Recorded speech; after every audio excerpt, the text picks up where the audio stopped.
விஜயால் virtual வாரியர்ஸ்னு சொல்லப்பட்டவங்களே இப்போ விஜய் விமர்சிக்கிறாங்க. இந்த நீங்க யாரை சொல்றீங்களா எனக்கு தெரியாது. அவங்கள பத்தி நீங்களே உங்க கமெண்ட் போட்டு நீங்களே வாழ்த்திக்கங்க, திட்டிக்கங்க. நான் யார் சொன்னாலும் சொல்லுங்க, நான் பேசுறேன். விஜய் ஆதரவாளர்கள் போயிட்டாங்க. இதெல்லாம் ஏதாவது டேட்டா இருக்கா? பிம்பம் சார், அந்த பொது பிம்பம் கற்பனைக்கு நான் பிம்பம் கொடுக்க முடியாது. நீங்க கற்பனை வச்சுக்க, நான் பிம்பம் கொடுக்க முடியாது. அதாவது வாய்க்கு வந்தபடி எல்லாம் பேசக்கூடாது. எதா இருந்தாலும் நியாயமா பேசணுமா இல்லையா? அது வந்து அவங்களே போயிட்டாங்களே, டெபாசிட் போயிருமா? போட்டோம். அப்ப என்ன, அவர் தப்ப உணர்ந்துட்டு திருத்திக்கிட்டு போறாரு. இந்த அவமானம் உனக்கு தேவையா? நீங்க ஏங்க கவலைப்படுறீங்க? விஜய் வாரியர்ஸே போயிட்டாங்க. ஐயோ, விஜய் உட்கார்ந்து அழுவாரா வீட்டுக்குள்ள? இருந்தாலும் உனக்கு பனையில உட்கார்ந்து ஐயோ என்னுடைய விர்ச்சுவல் வாரியர்ஸை திட்ட ஆரம்பித்து விட்டார்களே. நீங்க யாரோ 4 ட்வீட் போடுறாங்க, இப்படிதான் வார் ரூம் சொன்னீங்க, இப்படிதான் அவர், நீங்க 1000 பேர் பண்ணிட்டு போறாங்க, வர்றாங்க போறாங்க. உங்களுக்கு என்ன பிரச்சனை? உங்களுக்கு என்ன பிரச்சனை இருக்கு? எனக்கு தான் பிரச்சனை. மக்களோட பல்ஸ் அதுல தெரியாதா? இல்ல, மக்களுடைய பல்ஸ் வேறையா இருக்கு. மக்களுடைய பல்ஸ் எல்லாரும் விஜயை பார்த்து கவலைப்பட முடியாது எல்லாரும். ஆமா. இப்ப நீ என்ன பண்ண போற? இப்ப ஐயோ விஜய் என்ன செய்வாரு? பீட்டர் சொன்ன எதுக்கு பேட்டி கொடுக்குறாரு? என்ன பேட்டி கொடுக்குறாரு? எப்படியாவது அங்க போயிடுவாரு, எப்படியாவது அங்க போயிடுவாரு, பிஜேபி கூட சேர்ந்துருவாரு, ஏடிஎம் கூட சேர்ந்துருவாரு. ஏன் பாத்துறீங்க? அவர் சேர்ந்தானே, சேராட்டி என்ன? இன்னைக்கு ஒன்ன செம பேட்டி பேச மாட்டேன். எங்க சொன்ன எப்படி தோக்க போற கட்சி தானே நீங்க தானே ஆட்சியை தக்க வைக்க போறீங்க. ஏன் பதறீங்க? இருக்காதா பின்ன? இதான்டா ஃபர்ஸ்ட் டைம் எக்ஸ்பீரியன்ஸ். கையெல்லாம் தர தர டைப் அடிக்கிறதா? சார், விஜயோட தொண்டர்கள் விரும்புறாங்கன்றீங்க. விஜயோட தொண்டர்களை பொறுத்தளவு விஜய் முதலமைச்சராகி பார்க்கணும். நான் ஏற்கனவே சொல்லிட்டேன். உங்களுக்கு திரும்பி சொன்னா பரவாயில்ல, நான் திரும்ப சொல்றேன். எனக்கு ஒன்றும் பிரச்சனை இல்லை. ஒரே மேட்டர் திரும்ப திரும்ப சொன்னா பாக்குறவங்க வந்து உங்க சேனல் எங்க சேனல் வெறுத்துற கூடாது. எனக்கு அவ்வளவுதான் தான். ஐயோ மீண்டும் மீண்டுமா? முன்னாடி விஜயுடைய தொண்டர்களுடைய நோக்கம் விஜய் முதலமைச்சராக ஆக்குவதா இருந்தது. தற்போது விஜயுடைய தொண்டர்களுடைய நோக்கம் திமுக ஆட்சி இல்லாமல் செய்வது. இதான் அந்த போக்கஸ் மாறிடுச்சு. அந்த கோல் போஸ்ட்டை மாத்திட்டாங்க.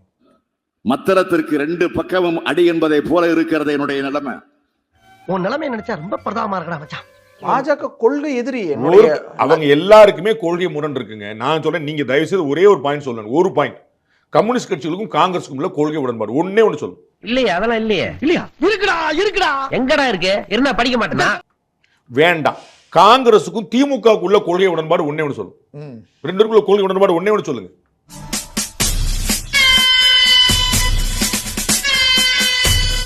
என்னங்க நீங்க உங்க தத்துவம் பூரா ஏடிஎம்கே பிஜேபி பக்கம் தான் நினைக்கிறீங்க. அந்த தத்துவத்தை இந்த பக்கம் வைக்க முடியல. உங்க ஸ்கேல் இந்த பக்கம் வந்து சுண்ணாம்பு, இந்த பக்கம் என்ன, இந்த பக்கம் தக்காளி சட்னி, இந்த பக்கம் ரத்தம். என்னாச்சு? இல்ல நீயே இவ்வளவு கேவலமா இருக்கேன்னு சொல்ல வர்ற.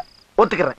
கால ஓட்டம் வந்து ஒரு 15-20 வருஷம் உங்க கடந்து அவங்க எல்லாம் உங்க ஆசைக்கு பண்ண முடியாது. இல்ல சார், 49ல திமுக ஆரம்பிக்கும் போது காங்கிரஸ் எதிர்ப்பு பிரதானமா இருந்துச்சுதான். ஆனா என்ன பிரயோஜனம்? அம்மன் ஜல்லிக்கு பிரயோஜனம் இல்லடா.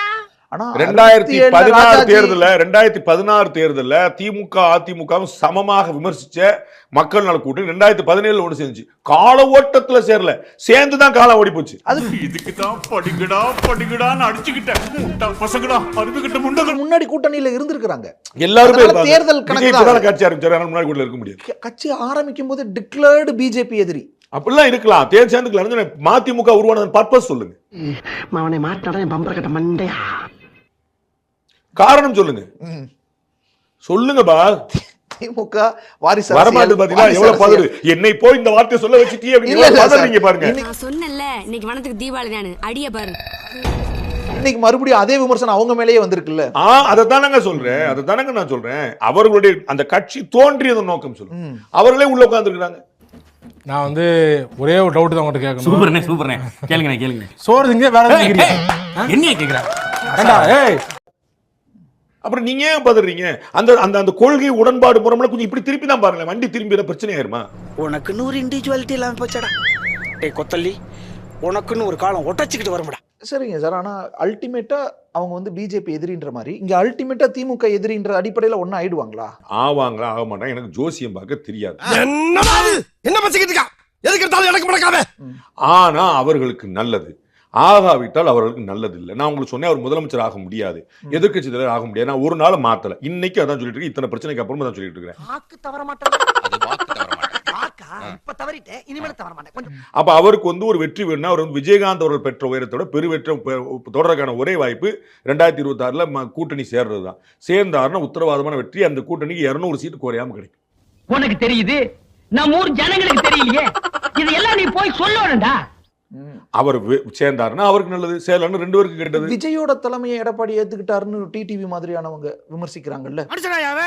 மனுஷனாவே கத்தி பேசி கலாட்டா பண்ணு 10 பேரை கூட்டு வா தலைப்பா கட்டி பிரியாணி வாங்கி தர தலைக்கு 1000 ரூபான்னுட்டு 300 ஓவாயை கொடுத்துட்டு போற மகளே தள்ளிப்பாய. அதாவது விஜய் தான் அந்த இடத்துல நம்பர் 1 இருப்பாருங்கிற மாதிரி. பரவாயில்லையே, நான் வந்து எந்த சீட்டு வேண்டாம்னு நிபந்தனைட்டு எழுதி கொடுத்தேன்னு சொல்லும்போது நீங்க பண்ணும்போது பெருந்தன்மை, அவர்கள் பண்ணும்போது அது அடிமை சாசனமா? உனக்கு வந்தா ரத்தம், எனக்கு வந்தா தக்காளி சட்னி முட்டிக்கிட்டு மோதிக்கிட்டு ரத்தம் காணிக்கிறேன் உனக்கு தக்காளி சட்னி. நீங்க எழுதி கொடுத்தீங்களே பாஜகவுக்கு, எந்த நிபந்தனையும் இல்ல. அண்ணன் டிடி வெளியே கொடுத்தாரா இல்லையா, சொன்னாரா இல்லையா? எனக்கு சீட் வேண்டாம், எனக்கு ஓட்டு வேண்டாம், எனக்கு எதுவுமே கண்டிஷன் கிடையாது, யார் வேணாலும் சேருங்க, எல்லாமே எழுதி கொடுத்தாரு. இந்தியாவில் எந்த கட்சியா எழுதி கொடுத்துருக்கா? மானத்தை வாங்குறீங்க, அது என்ன தம்பி அப்படி சொல்லிவிட்டேன்? அப்ப அவர் செஞ்ச போது பெருந்தன்மை சொன்னமா இல்லையா? நான் சொல்லியிருக்கேன். அதே விஷயத்தை இன்னொருத்தர் சொன்னார்னா அது அடிமைத்தனம். எனக்கு புரியல, எனக்கு எப்படி நடக்குது? இல்ல தண்ணி கிண்ணி போட்டிருக்கியா? ஏன் இப்படி பேச்ச மாத்தி மாத்தி பேசுற? அவர்களுக்கு கொள்கை தேவை, கூட்டணி தேவை சேர்ந்துக்கிறாங்க. இன்னைக்கும் இந்த திரு எடப்பாடி பழனிசாமி தலைமை ஏற்க மாட்டேன்னு சொன்ன பிறகு கூட திரு டிடி அவர்கள் என்னுடைய முதல் சாய்ஸ் என்டிஏன்னு சொன்னார். அது என்ன கணக்கு? கேட்க மாட்டாங்க, அறிவுவான எல்லாருமே மாற்றுவார்கள் அவரவர் தேவை ஏற்பட்டால். தேவைதான் தீர்மானிக்கும். ஓ மை காட், அவமானம். சார் இப்போ சீட் ஷேரிங்ல சிக்கல் வரும். ஏன்னா ஏற்கனவே டிஎம்கே கூட்டணி இல்லையா? இப்படி குண்டக்க மண்டக்க பேசினா ஒரு மனுஷன் என்னதாப்பா பண்ண முடியும்பா? அவங்க தான் ஆல்ரெடி டைட்டா இருக்காங்க. 6-6 ஃபிக்ஸ் ஆகி Fix ஆயிட்டாங்களா? உட்கார்ந்து 6-6 போன தேர்தல் அடிப்படையில் சொல்றேன். நம்ம இப்ப 2021 பத்தி பேசிட்டு இருக்கோமா? சாரி, மறந்துட்டேன். என்ன சிரிப்பு ராஸ்கல், என்ன சின்ன பிள்ளைத்தனமா இருக்கு. 2021 தாவேக்காவே கிடையாது. 26ல சார் 26ல திமுக கூட்டணியில வராதா? ஒரு பேச்சுக்கு சொன்னா உடனே செக்அப் பண்ணி பாக்குது. திமுக கூட்டணி எல்லாரும் கொடுத்துட்டாங்களா? எல்லாரும் ஒத்துக்கிட்டாங்களா? விஜய் இந்த முறை 15 கோடியா 30 கேட்டதா கோடியா? ஒரு செய்தி வந்துச்சு. இந்த முறை 15 கோடியா 30 கோடியா?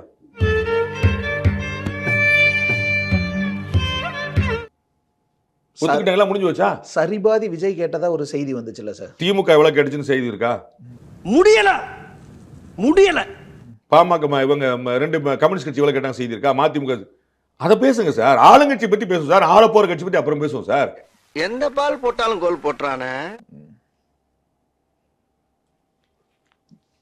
இன்னொன்னு சார், நீங்க ஏற்கனவே சொல்லும் பொழுது பாஜகவை குறைச்சு மதிப்பிட்டு சொல்லிட்டதா ஒரு விமர்சனமும் வருது. உன் சிலுமிசத்தை ஏன்டா காட்டுறியா? அங்க பாத்தியில்ல அவனே உசுரோட இருக்க மாட்டேன். எப்படி அடிக்கிறாங்க பாரு.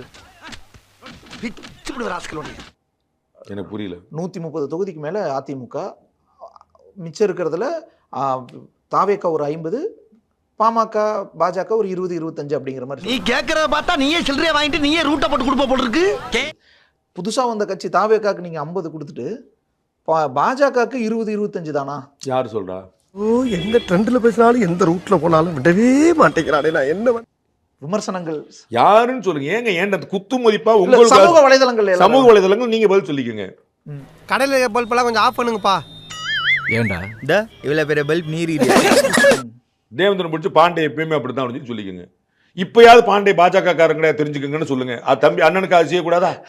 எதுக்கு வந்தோன்றதையே மறந்துட்டு நஜ சமையல்காரனாவே மாறிட்டாங்க. அண்ணன் சங்கின்னு தானே திட்டிட்டு இருந்தீங்க. அண்ணன் சங்கி இல்ல போல தெரியுது, பாஜக குறைச்சு மதிப்பிட்டாரு சொல்லிருங்க. பாஜக பெட்டி சின்னதா போச்சு, தாவேக்காட்ட பெரிய பெட்டி வந்துருன்னு சொல்லிட்டு போங்க. டேய் டீசன்டா போ, கத்தாத அண்ணன் கத்தனா டேய்.